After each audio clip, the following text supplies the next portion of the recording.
Greetings, fellow hunters. Well, our look at Supernatural Season 2 now continues on with The Usual Suspects. In Baltimore, Maryland, a cop is walking through a police station and talking on a cell phone. He comes to a fax machine that's printing off a fax and takes it out. After looking at it, he suddenly says, "I need to call you back," and hangs up the phone. Elsewhere, a team of cops are making their way up to a room in a hotel with a gun, while the cop, Pete, is talking to someone not visible across at a table. "At first I thought you were just stepping up your game," he says. "Credit card fraud, breaking and entering, this one puzzled me. Grave desecration, but still, these are a long way from murder." A SWAT team paused outside a certain room. "But you're suspected of torturing a murdered young woman," continues Pete. "However, no one can prove anything, of course, because you supposedly died there." The cops break into the room and the lead cop, a woman named Diana, hurries inside with a gun. Pete's voice goes on. "I gotta tell you something. You look pretty healthy to me. So no, Karen Giles wasn't the first person you murdered." Diana continues inside and lowers the gun, looking at someone in the room. "Going somewhere, Sam?" she says. As Sam looks back at her, hands in the air. "But I guarantee it, she's the last," finishes Pete, and as he walks away, Dean turns to watch him, a look of calm doubt on his face. Sam is sitting by the window in an interview room, and he gets up as Diana walks in, holding a cup of coffee. "Thought you might be thirsty," she says, and Sam replies, "Okay, so you're the good cop, where's the bad cop?" "Oh, he's with your brother," she smiles coldly. "Okay, and you're holding us why?" asks Sam. "Well, he's being held on suspicion of murder, and you, we'll see." Sam leans forward, looking shocked. "Murder?" he asks incredulously. "You sound genuinely surprised," she says, smiling. "Or are you that good of an actor?" "Who's he supposed to have murdered?" asks Sam. And she replies they'll get around to that. "Well, he can't just hold us here without formal charges," argues Sam. "Well, actually, we can't for 48 hours. You being a pre-law student would know that," she retorts. She tells Sam she knows all about him, and opening a folder, she begins to read up all kinds of things about Sam. The death of his mother, his girlfriend, and how he left law school. Sam says he needs some time off, so he's taking a road trip with his brother. She asks him how that's going. "Great," replies Sam, sitting down. "I mean, we saw a second largest ball twine in the continent of the U.S. "Awesome." Diana continues to say read Dean's fingerprints and come up with over a dozen possible hits. "Possible hits," said Sam, "which makes them worthless. But it makes you wonder," she continues. "What are we going to find when we're on your prints?" Sam laughs. You be sure to let me know, all right?" he says blithely. He points at the coffee. "May I?" She nods and he picks it up. "Sam, you seem like a good kid," she says, leaning on the table. "It's not your fault Dean's your brother. We can't pick our family." She tells him that the detectives from St. Louis are looking at a corpse, trying to figure out how Dean faked his own death after torturing all those young women. "Dean's a bad guy," she goes on. Sam just sits silently. "His life is over," she adds. "Yours doesn't have to be." Sam looks up at her. "You want me to turn against my own brother?" She says no. They already caught him at the Karen Giles murder scene. We just need you to fill in a few missing pieces." "Why would I do that?" asks Sam. She tells him that she could talk to the DA, make a deal for him. He can get on with his life. "Dean's as good as gone," she says. Sam sighs. "My dad and Tony Giles were old friends. They were in service together. We'd known him since we were kids, you know. So we came as soon as we heard about his death." In Sam's memory, he walks toward the table, where Dean is sitting with a newspaper. Hands Dean a coffee. "Anthony Giles," says Dean. "He's a Baltimore lawyer, working late at his office. Check it out." Sam looks at the paper. "His throat was slit, but the room was clean," reads Sam. "Huh. No DNA, no prints." "Keep reading. It gets better," says Dean. "Security cameras failed to capture footage of the assailant," continues Sam. "Something either from temporal the tapes, or it's an invisible killer," finishes Sam. Dean smiles. "You're my favorite kind. What do you think, Scully? Want to check it out?" "I'm not Scully," says Sam. You're Scully. "No, I'm Mulder," answers Dean. You're a redheaded woman." "So pretty hard for Dean to kill Tony, seeing as we weren't in town at the time," finishes Sam. "So what happened next?" Diana asks. "Okay, that's when we went to see Karen. She was barely holding it together. We just wanted to be there for her." In Sam's memory, Karen's looking at the insurance papers. "I totally forgot about the insurance," she says, obviously crying. Dean and Sam are sitting with her, wearing suits. "We're starting to bug you now, but the company is required to conduct its own investigation. You understand," says Sam. She nods. Sam asks her to tell them anything she remembers about the night her husband died. Tony and I were just supposed to have dinner, she begins. But he called in, he said he was having computer trouble and he had to work late. That's it. Do you have any idea who could have done this to him? Asked Sam. No, she says. No, it's like I told the police. I have no idea. Did Tony mention anything unusual to you in the days before his death? Asked Dean casually. Unusual? She says. Yeah, like strange, says Dean. Strange? She says. You know, Karen, weird. Dean says. Noises or visions, anything like that. Sam clears his throat and Dean turns to look at him. Sam makes a face at him across the table when Karen turns to look at Sam. He quickly assumes his sympathetic face again. He had a nightmare the day before he died, she says. Sam asks what kind of nightmare, and she replies that he woke up in the middle of the night and there was a woman standing at the foot of his bed. He blinked and she was gone. It was just a nightmare, she adds. Did he say what she looked like? Asked Dean awkwardly. What the difference does it make what she looked like? Asked Karen. Our company's very thorough, says Dean after an awkward moment struggling. He says she was pale and she had dark red eyes, Karen tells him. So I gave Karen a hug, told her to call me if anything, told her to call me if she needed anything. That was it, concludes Sam. End of story. Sam, I am trying to help you here, the cop says, obviously being irritated. You have got to be honest with me. Now we have an eyewitness, someone who saw two men fitting you and your brother's description breaking into Giles' office. Sam tells her that Karen called them later and said there was some stuff she wanted from Tony's office, but the police were letting her in. Pictures of the two of them in Paris and some other stuff. It was wrong to enter a crime scene, but she gave us the key, says Sam. Dean and Sam pick the lock at Tony's office and enter the room. Sam shines his flashlight and a patch of blood on the floor and tells Dean that Anthony Giles' body was found right about there. The door was so deep, part of his spinal cord was visible. Reads Sam from paper in his hand. Dean whistles. What do you think? Vengeful spirit? Underline vengeful? Yeah, maybe. I mean, he did see that woman at the foot of his bed, replies Sam. Dean picks up a piece of paper off the desk and looks at it. He gives it to Sam. Take a look at this, he says. Sam looks. The word Dana Schlups is typewritten over and over again on a piece of paper. Dana Schlups, says Sam. What's that? A name? Dean is looking at some more paper. I don't know, but it's everywhere, he says. And the paper he's looking at is the same. Well, we're gonna play Make Strike Adult Boy, laughs Dean. Sam's at a glass table. He takes his flashlight and then breathes it long so his breath fogs up. Right on the table is Dana Schlups.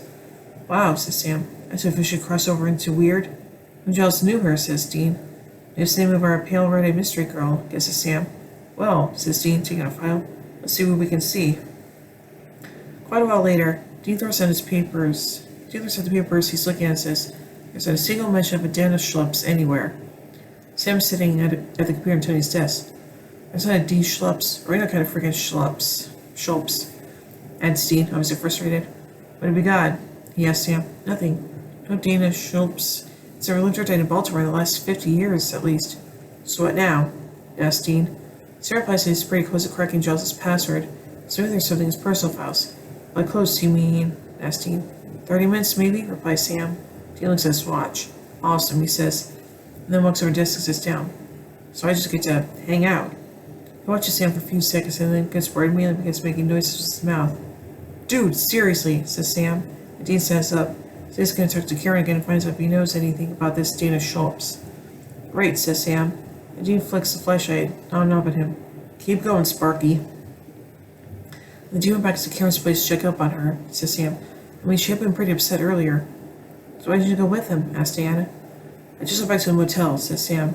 How did you know I was there, by the way? She explains they found the motel matchbook on Dean when they arrested him. Let's stop fooling around. You were with your brother the whole time you were in Baltimore. Why separate now? Because your brother left you to go murder Karen. He didn't kill anyone, insists Sam. He hits his tail angrily. I heard the 911 call. Karen was terrified. She said someone was in the house. Karen's sitting on the couch watching TV. Suddenly she sees someone walk by in the hallway. She shakes her head, and when she looks up, she sees someone standing at the window in the other room. She screams and turns on the light, but they're gone. She gets up and quickly walks down the hall. She hears something behind her and quickly runs up the stairs, locking herself in her room. She picks the phone and calls 911. Before she can finish telling them her address, the phone dies. The lights go out, and suddenly her printer starts printing up something. She goes over and looks at it. It's Dana Schlups, and Dana Schlups is printed over and over again. She goes to her closet instead, and when she turns around, there's a woman with red eyes standing behind her. She screams. Dean is knocking on Karen's door. He calls her name, but no answer. He glances around, and then takes out his lockpick and picks the lock. He goes inside and looks around. He tries the lights, but they don't work. He goes upstairs to her bedroom and sees her lying on the floor, a pool of blood around her. Her throat is cut. "Oh God," he says, and finds the paper saying Dana Schultz on it on the table. "Seriously, what the hell?" he asks. He crouches down next to her, and lifts up her hand, noticing strange red marks on her wrists. "Freeze!" says the voice suddenly, and turns to see two cops at the doorway, guns pointed at him. "Stay on your knees," the cop orders. He tells him to put his hands where she can see them. Dean puts up his hands, and the other cop comes and handcuffs him. Dean is sitting behind the two-way mirror, handcuffed to the table. Pete is sitting inside, and Diana. "You getting anywhere with him?" she asks. "No," he replies. "Just a lot of wise-ass remarks." "You?" She shakes her head. Sam's story matches Dean's to the last detail. "Well, these guys are good," Pete says, getting up. "I'll give him that. We don't get Sam to flip. We have nothing but a lot of circumstantial evidence," she says, following him out into the hall. "Okay, we got Dean at the crime scene, blood on his hands. Juries have convicted for less," Pete reassures her.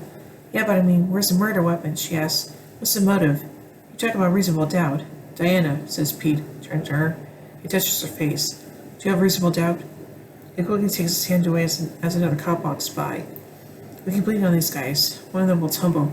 I never forgot about St. Louis. I'm telling you, this Dean is our guy." Diana tells him she knows Tony Giles was a friend of his. And he replies, "Yes, he was. He was a good friend. I know you want to clean this mess up real quick," Diana continues. But come on, Tony, knew a lot of criminal types. Let me just... Criminal types? Laughs Pete. He was a defense lawyer, for God's sake. Of course he knew criminal types. He says they should get back at the brothers, but Pete says no. Let them stew in their juices for a bit. Pete glances around and kisses Diana. Then she leaves. Dean is muttering Dana Schultz to himself over and over again. Sam is writing Dana Schultz on a piece of paper. Meanwhile, Dean's wondering himself that maybe it's not a name. An anagram, maybe? Wonders Sam, beginning to write the word in a bunch of different ways. Dean's trying to figure an anagram out in his head, and just then a man comes to the door and says, "Mr. Winchester?" Dean nods, and the man walks in. They tells Dean his name and that he's a public defender, and then tells Dean that he's his lawyer. "Oh, thank God I'm saved," mutters Dean. He asks him for a piece of paper and a pen, and begins to write down Dana Schultz in different ways. The lawyer is talking about how they caught Dean and what's good and what isn't, but Dean doesn't appear to be listening at all. "Mr. Winchester?" asks the lawyer. "What are you doing?" "I think it's an anagram," mutters Dean, starting fiercely. "A what?" asks the lawyer, and he replies, "An anagram. Same letters, different words." Dean pushes the paper toward him and asks him to look at it, so he recognizes any of the words. If their names are local places.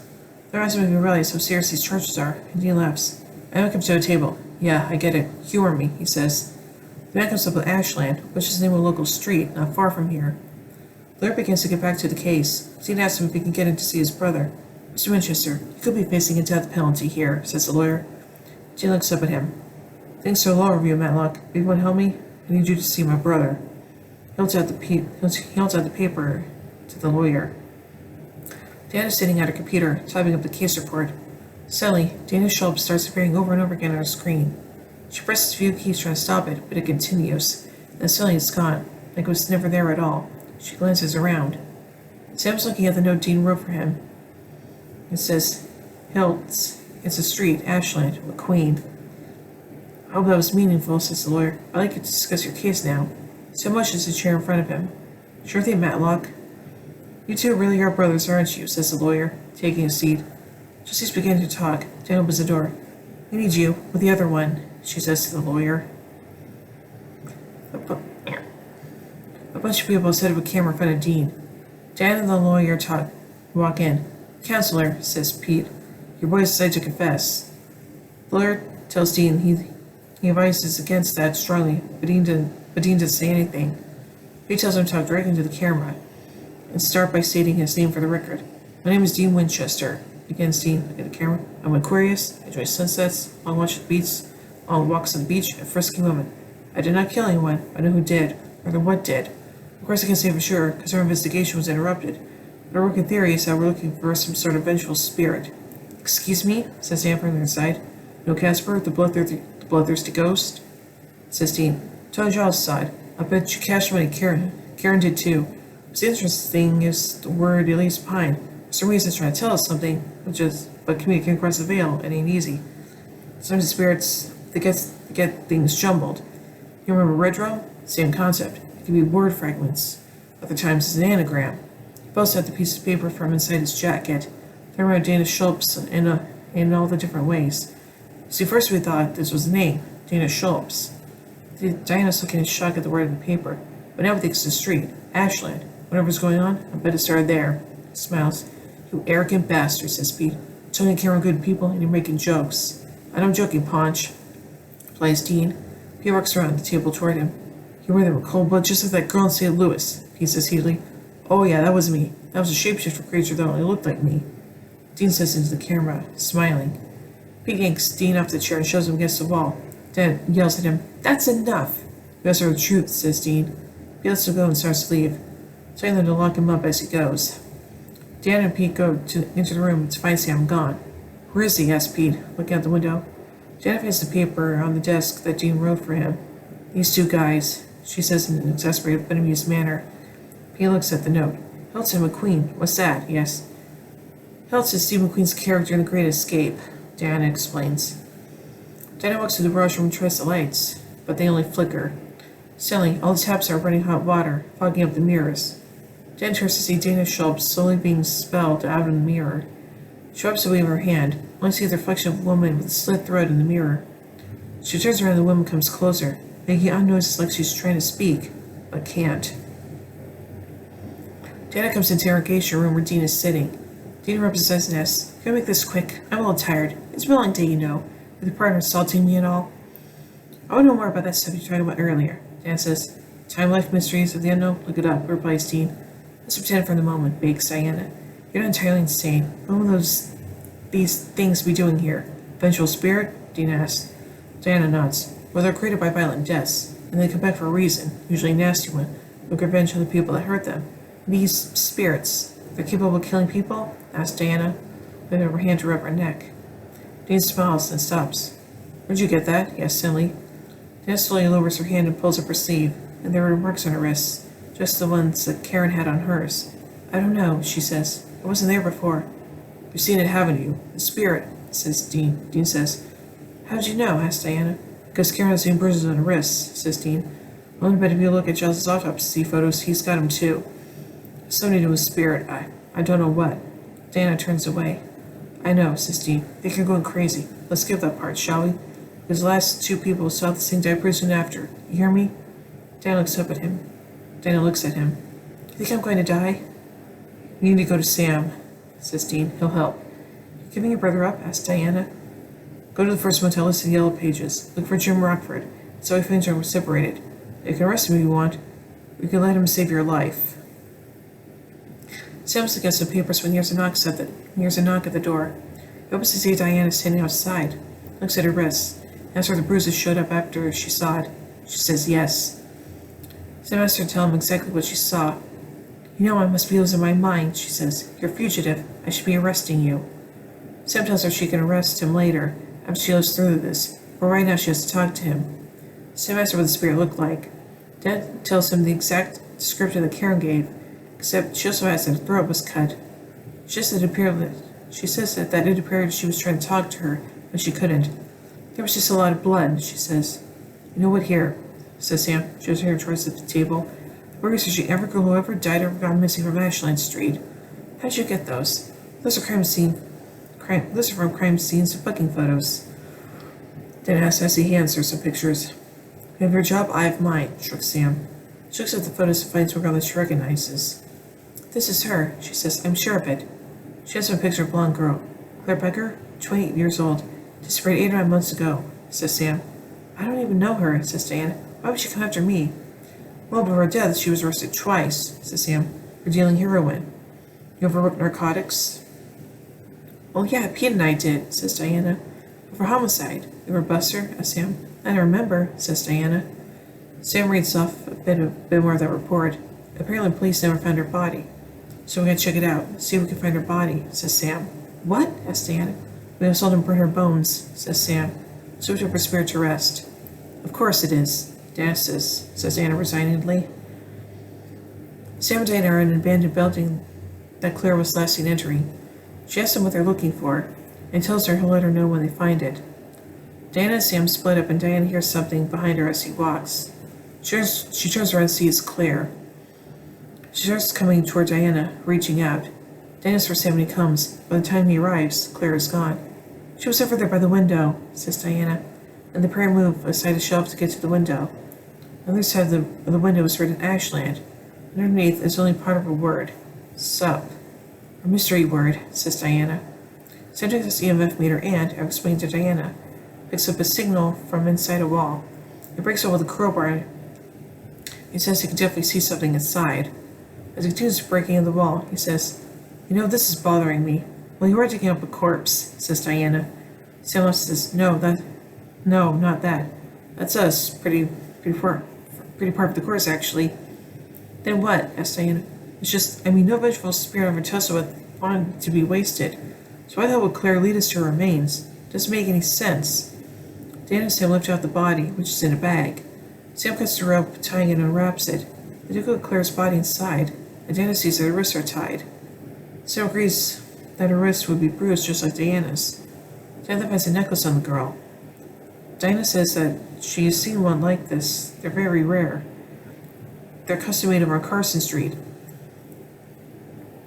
She pulls one just like it from under her shirt. She says Pete gave it to her. It also makes perfect sense, says Sam. "I'm sorry?" Diana asks. "Yeah, you see, Claire's not a vengeful spirit. She's a death omen." "Excuse me?" says Diana. "Claire's not killing anyone. She's trying to warn them. See, sometimes spirits don't want vengeance. They want justice. That's why she's here in the first place. She wants to know who her killer is." Sam pauses. "Detective, how much do you know about your partner?" Dan thinks for a second. "Oh my God," she says. "What?" Sam asks. "About a year ago, some heroin went missing from lockup. Obviously it was the cop. I never found out who did it. Whoever did it would need someone to fence their product." "Somebody like a heroin dealer," says Sam. "Somebody like Claire." Pete is driving down the road at night in a cop van with Dean in the back. That's why Pete himself would decide to transfer from St. Louis at 2 in the morning. Pete doesn't answer. "This can't be good," murmurs Dean. Dan hangs up her phone and tells Sam that Pete just left. "With Dean." "What?" says Sam. "He said the person has to be transferred. He just took him," explains Diana. "This was calling me to want to answer the radio." "Radio? He took a county vehicle?" asks Sam. "Yeah," Diana says. "Then you have a low jack. You just gotta get it turned on." He stops the van after pulling off the road. He gets out of the van and yanks Dean out after him, throwing him to the ground. Pete tells Dean that the people of St. Louis will never buy Dean's story. "You're not going to make it to St. Louis," says Pete. "You're going to die trying to escape." He pulls out his gun. Wait, says Dean. "Let's talk about this. You don't do something you're going to regret." "Maybe you do." "Pete!" a voice interrupts. Both the men turn around and see Diana and Sam. Diana's pointing a gun at Pete. "Put the gun down," she says. "How did you find me?" he asks. "I know about Claire," says Diana. "I don't know what you're talking about," says Pete. "Put the gun down," says Diana again. "I don't think so," says Pete. Same with the gun at Dean. "You're fast, but I'm faster." "Why'd you do it?" asks Diana. "I didn't do anything," replies Pete. "It's only for that," replies Diana. "It wasn't my fault," says Pete. "Claire was going to turn me in. I had no choice." "And Tony?" says Diana. "Karen?" "Same thing," yells Pete. "Tony scored the money, and then he got skittish, and he wanted to come clean. I'm sure he told Karen everything. It was a mess. I needed to clean up. I panicked." "How many more people are going to die over this, Pete?" asks Diana. "There's a way out," says Pete. "This Dean kid's a friggin' gift. You can pin the whole thing on him, eh? No trial, nothing. Storm dead scumbag." "Hey," says Dean. And Pete needs to gun him again. "No more questions," he says. "Diana, I still love you." She lowers the gun. "Thank you," says Pete. "Thank you." He turns around toward Dean, stealing Diana, and shoots him. Dean rolls out of the way. "Why don't you buy another necklace, you ass?" she says, and he suddenly jumps on her. Sam comes forward, but Pete aims the gun at him. Don't do it," Pete warns him. He aims the gun at Dean again. Both boys hold their hands. So Diana looks behind Pete. Claire is standing there. Pete turns around and sees her, and then Diana shoots him from behind. Diana kneels beside Pete's body while Dean and Sam watch. She walks over them. Doing all right? Sam asks her. Not really, she replies. The death on LeClaire. What happens to her now? It should be over. She should be arrested, replies Sam. So, what now, officer? Asks Dean. Pete did confess to me, says Diana. He screwed up both your cases royally. I say there's a good chance we could get both your cases dismissed. You take care of us for that? Asks Sam. I hope so, she says. But Salem's murder charges? That's another story. I can't help you, unless... I just happened to turn my back and you walked away. I can tell them the suspects escaped. Wait, are you sure? Asks Sam. Yeah, she's sure, Sam, says Dean quickly. No, it's just... You lose your job over something like that. Look, I just want you guys out there doing you the best. Trust me. I'll sleep better tonight. Listen, you need to watch your back. They're gonna be looking for both of you right now. Get out of here. I gotta radio this in. Dan asks her if she knows where his car is, and she tells him it's at the impound on Robertson. Thinking he was gonna ask for help with it. She says, don't even think about it. Sam says it's okay. I'll just improvise. I was pretty good at that. Yeah, I've noticed, she says. Nice lady, says Sam as they walk away. Yeah, for a cop, says Dean. Did she look familiar to you? Dean asks. No, why? Replies Sam, pushing Dean with his shoulder gently. I don't know. Anyone hungry? Dean asks as the camera pans away. No, Sam replies. For some reason, I could really go for some pea soup, says Dean. Wow. So let's take a look at some continuity surrounding this episode. This is the first episode where Dean does not refer to Sam as Sammy. Among the potential crimes Sandon mentions about Dean is his framing at the hands of the shapeshifter in Skin. Detective Sheridan also refers to it in the interrogation room. And now let's take a look at some trivia surrounding this episode. Anthony Giles is like Anthony Head, who played Rupert Giles in Buffy the Vampire Slayer. The title of this episode is from the 1995 Kevin Spacey crime drama of the same name. Dean tells Detective Ballard to look for Sam at the first motel in the Yellow Pages under the name Jim Rockford.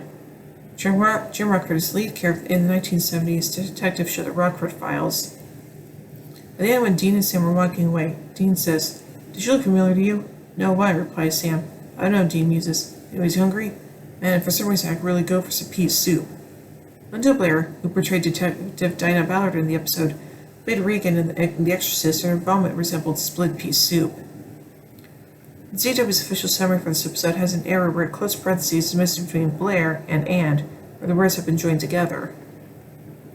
And now finally, let's take a look at some errors from this episode. When Sam pulls the rock away from the window to reveal the name of the store's Ashland Supplies, while Ashland's sub is fully visible as since deteriorated, they turn around and see the name beaming on the wall. The way the sign was on the window was dark letters on a clear glass background, so the letters on the wall should have been shadow letters on a sunlit background. Instead, was sunlit letters on a shadow background. Dana Ballard is writing a police report on a computer. She misspelled the word measurements, measurements, to